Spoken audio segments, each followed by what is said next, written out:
Okay, so the theorem 5.33, just like when we did antiderivatives, we started with most basic ones, and then we started talking about ones that were a little more complicated, and that's the case when we would do U substitution.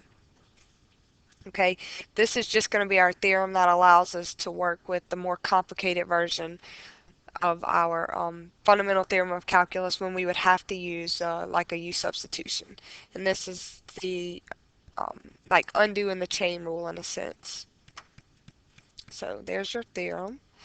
And here's our first example. Well, we can see this is a lot more complicated. So the antiderivative of this function clearly is going to call for U substitution. So we're going to see about what we have to do when we have a U substitution type and how that affects our use of the fundamental theorem of calculus. So the first thing I want you to do is rewrite this or determine your U. Actually, I think I skipped the problem. 1 second. Okay, actually, I did skip problem. Let's start with the more basic version of this one first before we go into one that includes a trig function as well. So let's back step to this one. So first thing we want to do is rewrite this using algebra. So first of all, this is going to be 2x minus 1 to the 1/3 power dx. Now, we can still see that we're going to need U substitution here. We're going to go off to the side and say U is equal to 2x minus 1. And if that's the case, then du is going to be just 2 dx. Okay? Um, we're going to rewrite this using U. So U to the 1/3 du. Now let's make sure everything's accounted for. So we have the U to the 1/3, that's this guy, and then du would be 2 dx. Okay, what's extra? Good, the 2 is extra, so how do we account for that? We pull out a 1/2, so we're going to have 1/2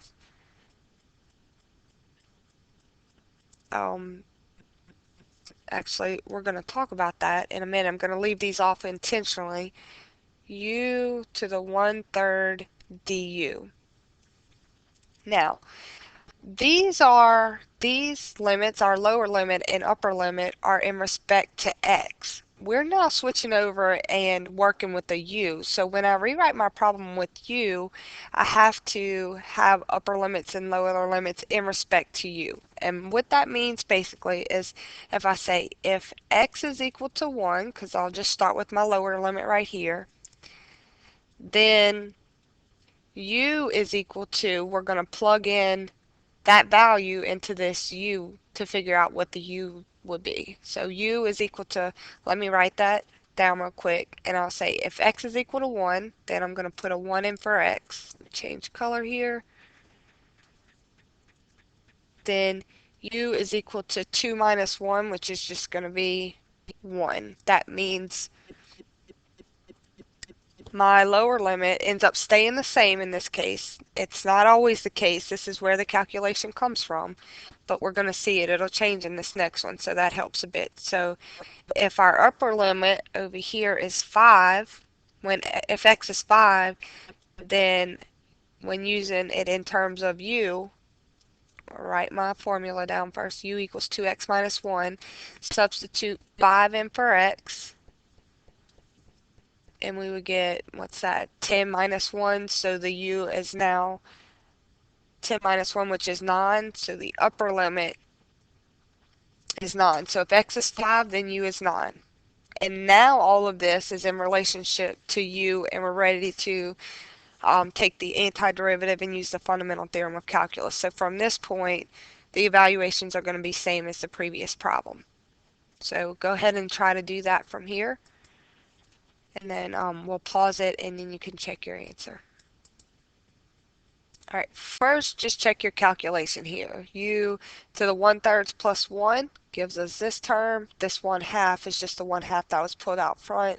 Evaluate f of b minus f of a.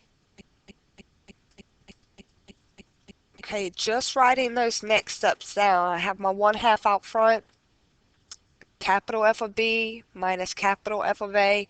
Now I want you to notice this is something that we can do, and oftentimes we will, that there's a 3/4 here and a 3/4 here. So if I wanted to pull that out front just because it's a constant term, I can. So if I rewrote that, that would just be 1/2 times 3/4 out front, and then I would just have 9 to, what's that, the 4/3 minus 1 to the 4/3. Well, 1 raised to anything is just 1, so that's going to simplify to 3/8 in the front. 1/2 times 3/4 is 3/8, and then I will just have 9 to the 4/3 power minus 1, and simplify this inside and multiply it times 3/8, and I get approximately 6.65. So the only difference in the ones that are U substitution, and you can think when you have U, they're more complicated. If we change and we use different variables, we switch from a d of x to using the antiderivative in terms of x, and then we rewrite it in terms of U. Our limits, our lower limits and upper limits, also have to be adjusted in respect to U. So that's the only thing you got to be sure to remember. Now, this is a problem we were originally going to start with, but it's a little more complicated, so I backed up to the one that was less complicated. So now we're going to go ahead, use the same exact idea that we just did, and I'd like you to try this one on your own if possible. So the first thing, determine what your U is, find du, rewrite your integral in terms of U, and then make sure you change your lower limit and upper limit to be with respect to U. And then we'll check our work from there. Okay, so U is clearly 1 plus sine of 2x. So the derivative of that, of sine of 2x, remember, it's just the derivative of sine is cosine of 2x, and then we got to remember to take the derivative of this as well. So the derivative of this is 2, which is this guy.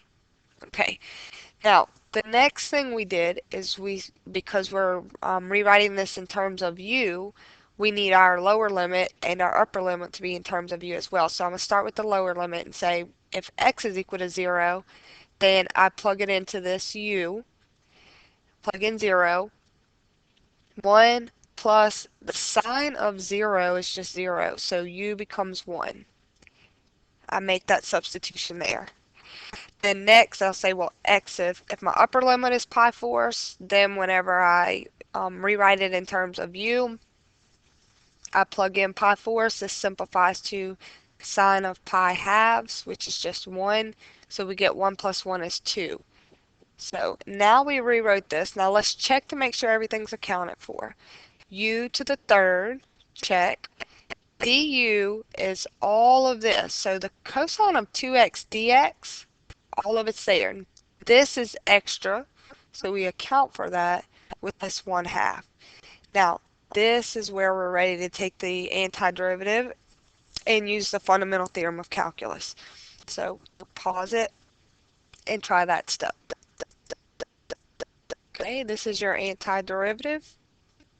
Do your capital F of B minus capital F of A now. Okay, our answer is 15/8. Let's go back and look. This is a 1/4 right here. You can pull the 1/4 out. This is something common to do. This is just simplifying, not that you have to, and if you didn't, you should get the same answer, but I pulled the 1/4 out, which means it would just be U to the 4th evaluated from 1 to 2, and then simplified 1/8. So then here, when I evaluate, I get 2 to the 4th minus 1 to the 4th. Simplify that down and you get 15/8.